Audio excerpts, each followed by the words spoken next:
Donc lorsque j'ai découvert, entre guillemets, le poteau rose, j'ai naïvement été frappée aux portes des gouvernements arabo-musulmans. Parmi eux, l'Arabie Saoudite, mais également l'Iran, puisque j'ai même rencontré le président iranien Mahmoud Ahmadinejad. J'ai rencontré des ministres, des ambassadeurs de différents pays arabes, aussi bien de Malaisie que de Libye, donc d'Algérie, mais vraiment j'ai été frappée à toutes les portes. J'ai demandé au départ à ce que soit réaliser un travail, et ce de manière, on va dire, enfin, conjointement avec les chercheurs de différents pays arabo-musulmans aussi bien que les autres. Je voulais en fait que soit mis en place un comité international chargé de veille, en fait, un comité de veille, c'était un peu comme qui soit en fait chargé de, premièrement, déterrer l'histoire, deuxièmement, de remettre en question tout ce qui nous est enseigné, parce que ce qui nous est enseigné, c'est un seul point de vue, c'est le point de vue qui est européen, et bon, si ça avait été un point de vue qui était réel, qui reprenait la vérité, ce n'est pas du tout un problème, mais le problème c'est qu'on nous a imposé une version de l'histoire, et malheur à ceux qui le remettaient en question. Donc j'ai demandé, et de plus, les plus grands chercheurs, ceux qui ont fait les plus grandes découvertes dans ce domaine-là, ne sont ni arabes ni musulmans. Donc je leur ai dit quand même, la moindre des choses, c'est de leur apporter financièrement de l'aide, d'essayer de faire en sorte que la communauté humaine ait enfin accès à une vérité qui soit scientifique et non pas idéologique. Parce que là, jusqu'à aujourd'hui, on nous impose un point de vue, enfin une histoire qui est idéologique et qui n'a rien à voir avec, ni avec la réalité des découvertes archéologiques, ni anthropologiques, ni linguistiques, ni maritimes, ni quoi que ce soit. Donc j'ai naïvement préparé un certain nombre de documents et j'ai été frappée à leur porte. À ma grande surprise, la plupart des pays arabo-musulmans étaient au courant au niveau étatique. Parmi eux, l'Arabie Saoudite. Parmi eux, la Libye. La Libye, il faut savoir que la Libye avait même créé depuis bien longtemps, depuis les années 70, un département qui était chargé d'étudier et conjointement avec les universités américaines, dont celle de Harvard, de la présence arabe et arabo-musulmane en Amérique avant Christophe Colomb. Donc ça c'est quelque chose que les gens ne savent pas, mais ça existait.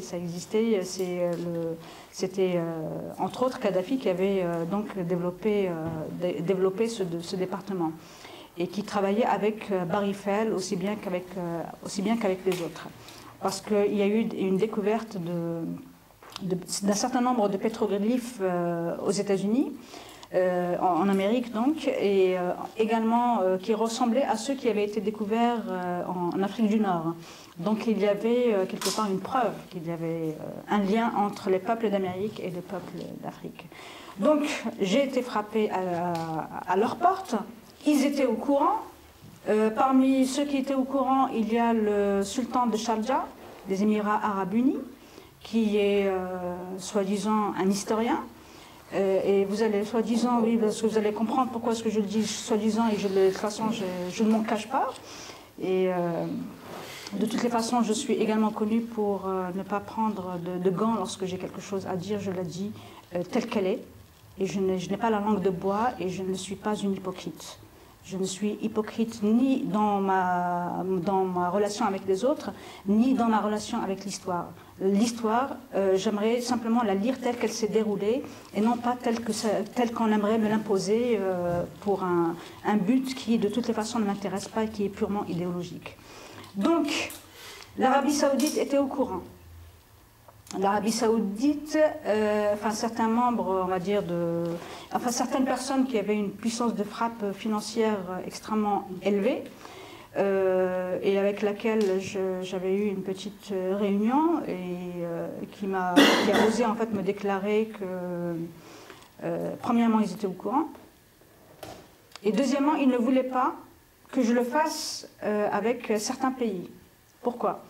En découvrant donc ce poteau rose, j'avais écrit un scénario et j'avais été au marché du film à Cannes. Donc une semaine en tant que réalisatrice, donc j'y suis allée. Et donc j'ai rencontré un certain nombre de représentants de chaînes de télévision arabo-musulmanes, entre autres, mais mondiales. Et parmi eux, donc, il y avait la chaîne de télévision iranienne, IRIB, il y avait la Malaisie, il y avait vraiment plusieurs pays avec lesquels... il y avait le Qatar également. Les Qataris... Enfin, le représentant, on va dire, de la chaîne de télévision Al Jazeera ne voulait pas en fait, me soutenir dans mon projet. Ensuite, lorsqu'un ami, enfin une connaissance à moi dans le domaine cinématographique a couru en fait vers Doha, vers le Qatar pour soutenir mon projet, et on a demandé à acheter mon projet, je n'ai pas voulu le vendre parce que pour moi ce n'était pas comment dire, un produit qu'on allait vendre aux uns pour qu'ils en détiennent, on va dire, les droits, mais quelque chose qui appartenait premièrement à l'humanité et qui appartenait à tous les arabo-musulmans. Je considérais que je n'avais pas le droit de le vendre à l'un, de le vendre comme si c'était une vulgaire marchandise.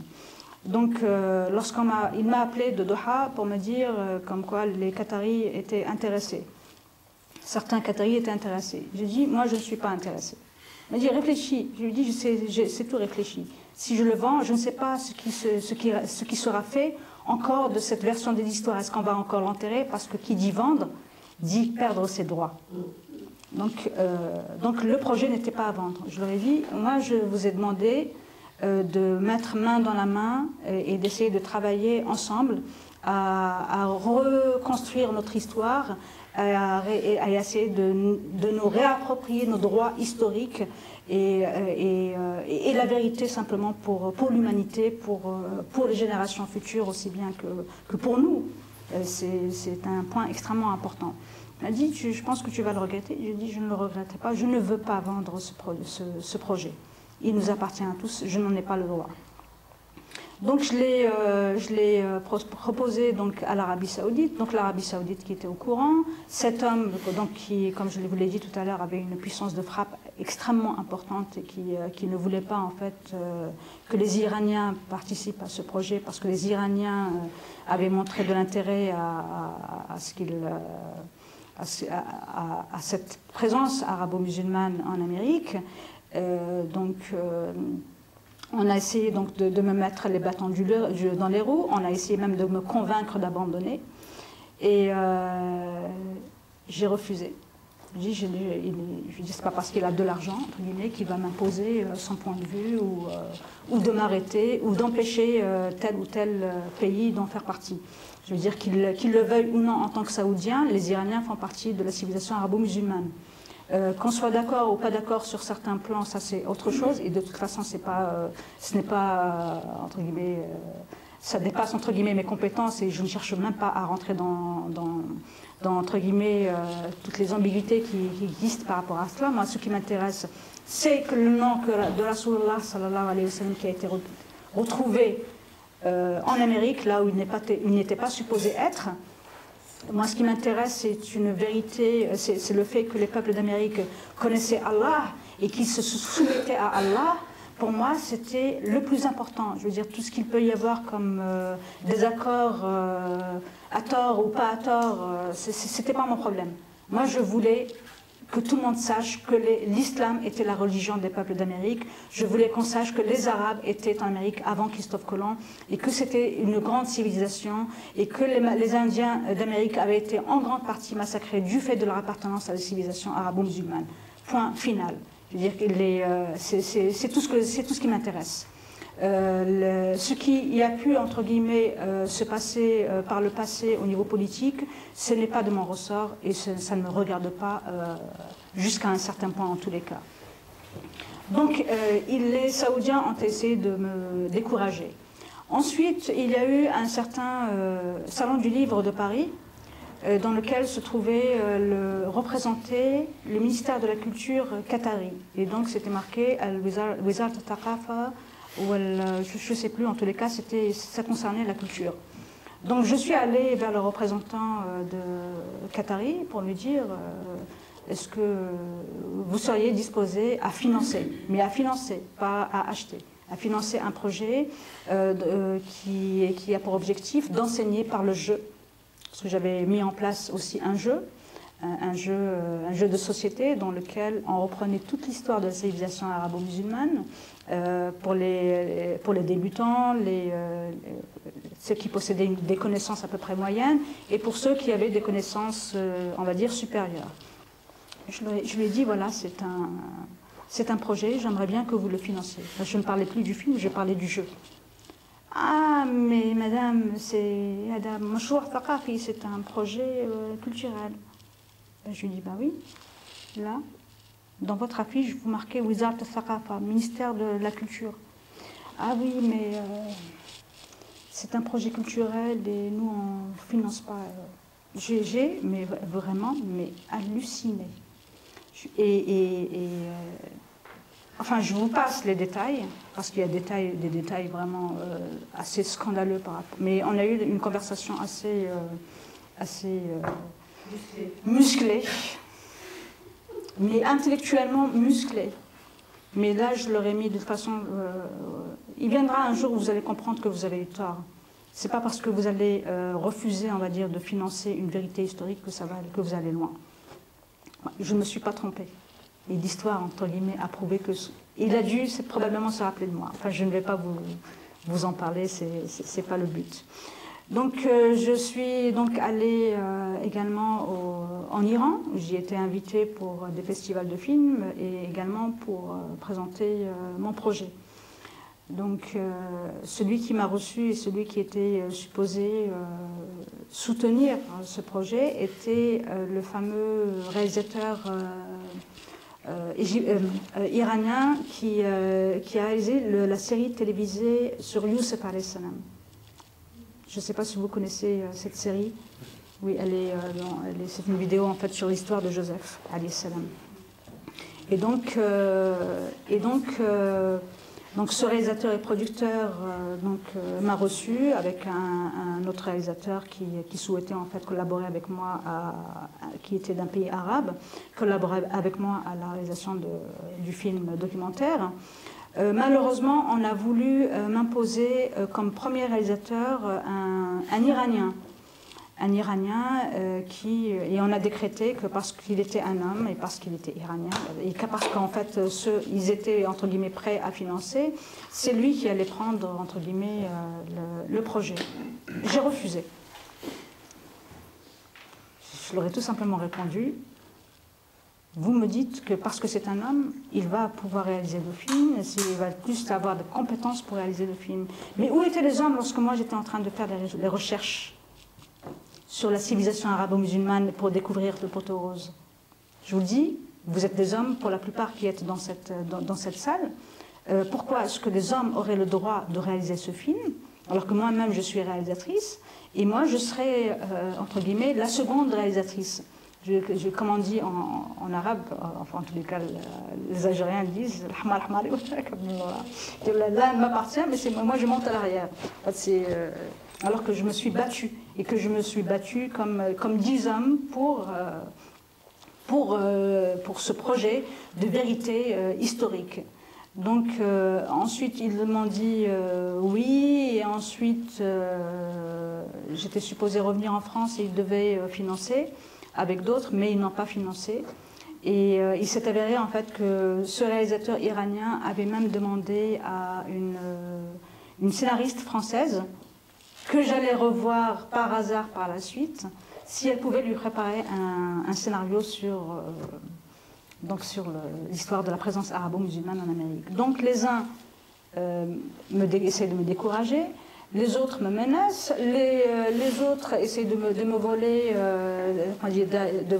le projet derrière mon dos, Et il y en a un autre qui me dit, c'est celui donc Sultan de Shariqa, que je rencontre, que j'ai essayé de rencontrer lorsque j'étais aux Émirats Arabes Unis. Je n'ai pas pu le rencontrer, alors que c'était le salon du livre.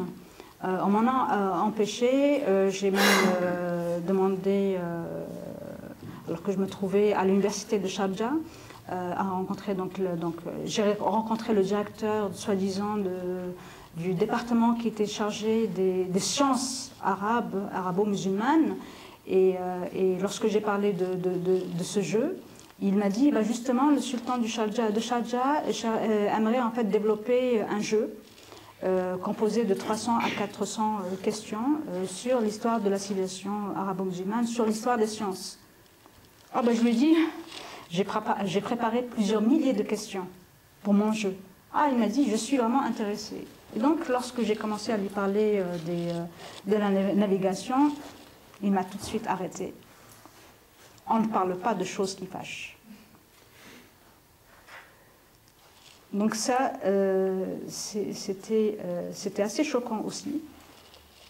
Mais, soit. De toutes les façons, je n'étais plus vraiment étonnée par le comportement des uns et des autres. Mais il arriva donc ce jour où j'étais au salon du livre, devant le stand saoudien, pour demander comment se fait-il qu'il y ait si peu de livres au stand saoudien, alors que l'Arabie saoudite a quand même les moyens d'en apporter. On m'a dit, en fait, ça coûte cher. Je dis, ça vous coûte cher d'apporter des livres depuis, d'apporter des livres et de les mettre au stand saoudien. Imaginez-vous que les Saoudiens ont financièrement quelques problèmes pour apporter des livres au salon du livre. Voilà. Donc, alors que je me trouvais devant le stand, je vois une délégation approcher. Et je demande, mais qui va là? C'était le fameux sultan de Sharjah, dans les Émirats Arabes Unis. Et donc il fait l'ouverture, il déchaîne le fameux stand. Et je lui dis, Sultan al-Qasimi, assalamu alaykum. Il me dit, wa alaykum salam. Donc il fait un tour, et je reviens vers lui.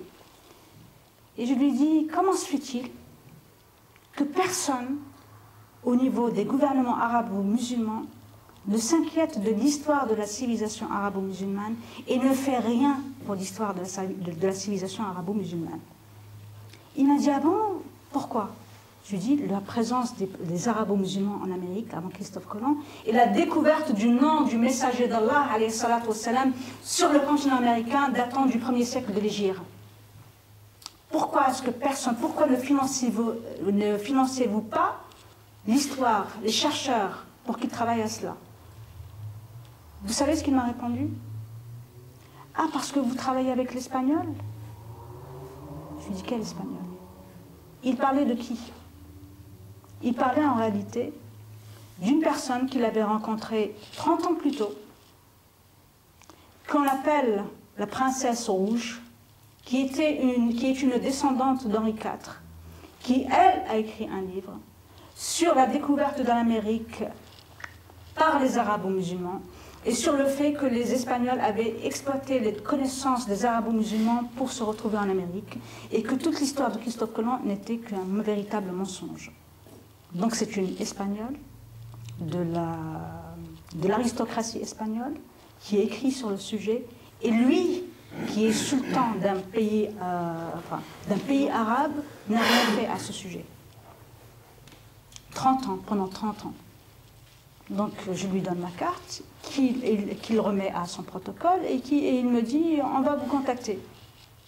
Et la yawm al-hada, jusqu'à aujourd'hui, ils ne m'ont jamais contacté. Cependant, lorsque j'en ai eu marre d'attendre les uns et les autres, chacun tirant sur l'autre, chacun posant ses conditions, j'ai décidé d'en faire un livre.